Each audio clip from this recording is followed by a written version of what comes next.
Esse aí, ó, só pra vocês entenderem o contexto, Universidade Federal de Alagoas, nosso querido ministro da Educação, Camilo Santana, foi recebido aí pelos estudantes universitários de Federal com este gritinho de guerra.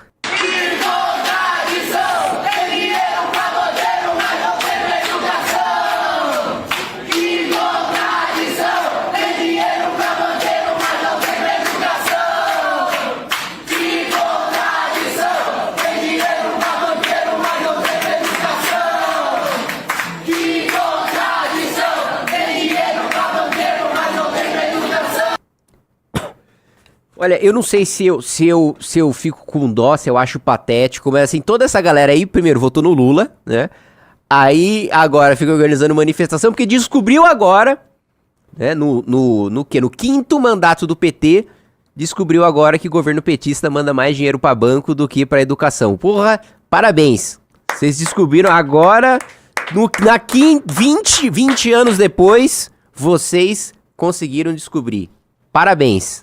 Parabéns, né? E tá aí o corte de 42 bilhões de reais de corte na educação, né? Previsto pelo governo federal. E toda essa rapaziada aí que tava na ilusão. E assim, tá tendo greve geral aí de servidores de universidades federais, técnicos, administrativos, professores, toda a galera que fez campanha, que se mobilizou, que levou o centro acadêmico lá pra apoiar e pra votar no Lula, agora tá fazendo greve porque descobriu, finalmente, né, despertou e descobriu nada, né, na primeira... Opa! Entrou o novo Valete Plus aí, valeu, Ivo! Salve para o Ivo, né? Então esse pessoal descobriu agora, né, que o governo Lula tá pouco se lixando pra educação. E aí, mas assim, também a galera vai lá, faz protestinho e tal, mas na hora do vamos ver, continua o quê? Continua aqui, ó, Riso. Continua aqui, ó. Continua aqui, ó. Continua. Ai, meu Deus do céu! Alguém me segure! Eu não consigo me segurar! O L! Acelel! Do the L! Make the L! Make the L! Craft the L!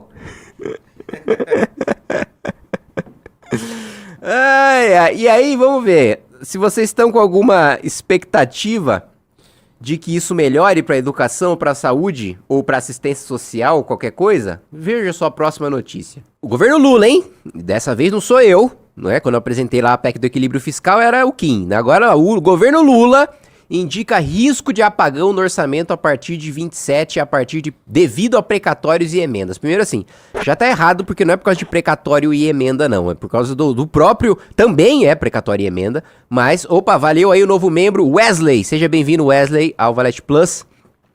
Não é só por causa de precatório e emenda, é principalmente porque o governo revogou o teto de gastos, fez com que os gastos obrigatórios avançassem, aprovou o arcabouço fiscal, fez também com que a gente fosse obrigado a aumentar os nossos gastos. Gente, vamos lá.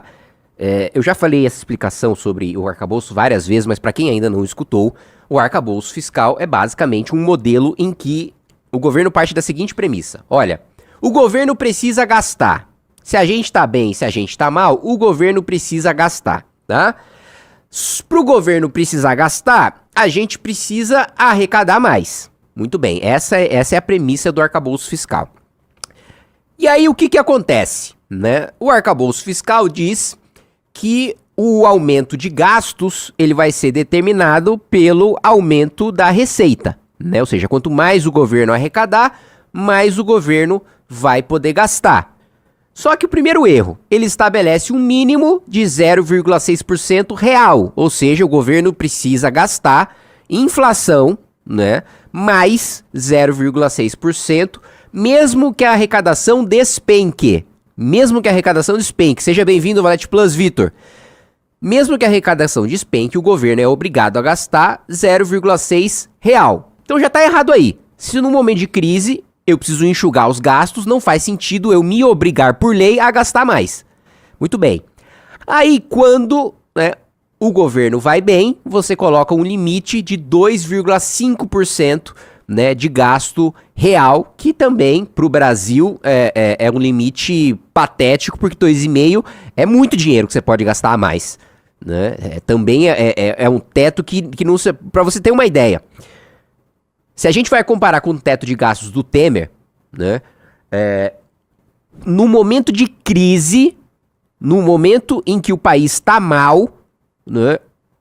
O teto de gastos do Temer... Ou vamos lá, vamos mudar o raciocínio. Quando a economia está crescendo o máximo, vamos supor que o Brasil está lá crescendo 15% ao ano. O teto do Temer estabelece que mesmo a gente crescendo 15% ao ano, a gente só pode gastar a mesma coisa que a gente gastou no ano passado, corrigido pela inflação. Já no teto do Lula, do Haddad, se cair 15% o nosso PIB, a gente tem que gastar mais do que o teto do Temer se o país estivesse crescendo 15%. A gente tem que gastar inflação mais 0,6 real, né? Então, é um negócio esquizofrênico, porque o governo gasta mais de acordo com a receita, mas ao mesmo tempo ele precisa de mais receita para gastar mais. É um ciclo infinito, né? E aí o que acontece? Existem os gastos obrigatórios, que é aquele gasto que o governo é obrigado a fazer pela Constituição, né? Não há outro país no mundo que tenha tanto gasto obrigatório quanto o Brasil. No mundo desenvolvido existe um negócio chamado Spending Review, né? Que é você rever os gastos que foram feitos para saber se o gasto funcionou ou não funcionou. Seja muito bem-vindo, Diego. Obrigado aí pelo Valete Plus. Você vai rever os gastos para saber, ó, funcionou ou não funcionou? A gente precisa tirar da educação, colocar na saúde, tirar da saúde, colocar na segurança. Tem flexibilidade sobre o orçamento. Na Europa, nos Estados Unidos, na Ásia. No Brasil, não. 92% dos nossos gastos são obrigatórios. Então, em 92%, o governo, ainda que ele queira, não pode mudar a política pública. Não pode tirar de onde não está funcionando e colocar numa coisa mais eficiente. Não pode fazer revisão. E agora a situação vai ficar ainda pior, porque como tem muito gasto vinculado à receita e não se vincula gasto à receita, isso é assim, uma coisa que o mundo aprendeu há 40 anos, vincularam tanto que esses 92 obrigatórios vão transformar em 94, 96, 98, mais de 100% dos gastos vão ser obrigatórios. Não vai sobrar nada para gasto discricionário. E tem muita despesa que é feita com gasto discricionário, que depende de gasto discricionário. Então, você que é o estudante que fez o L, que depende de bolsa para fazer a sua pesquisa científica, gasto discricionário, você não vai ter. Bem-vindo aí, Gustavo, obrigado pelo Valete Plus. Você não vai ter a sua bolsa. Você não vai ter o Vale Gás, você não vai ter o Bolsa Família, é um gasto discricionário. Minha Casa Minha Vida é um gasto discricionário. Os principais programas que servem de vitrine para o governo federal são gastos discricionários, a gente não vai ter espaço para isso. Olha lá, o próprio governo, as projeções anunciadas pelo próprio governo, indicam risco de apagão na máquina pública devido a restrições no orçamento a partir de 27. Reinclusão de precatórios sob o limite de gasto do arcabouço fiscal tira boa parte do espaço para despesas não obrigatórias e o que sobra ainda precisa ser repartido com emendas parlamentares. O PLDO, que é o Projeto de Diretriz de Leis Orçamentárias, se refere ao ano de 26, mas também traz projeções para os 3 anos seguintes.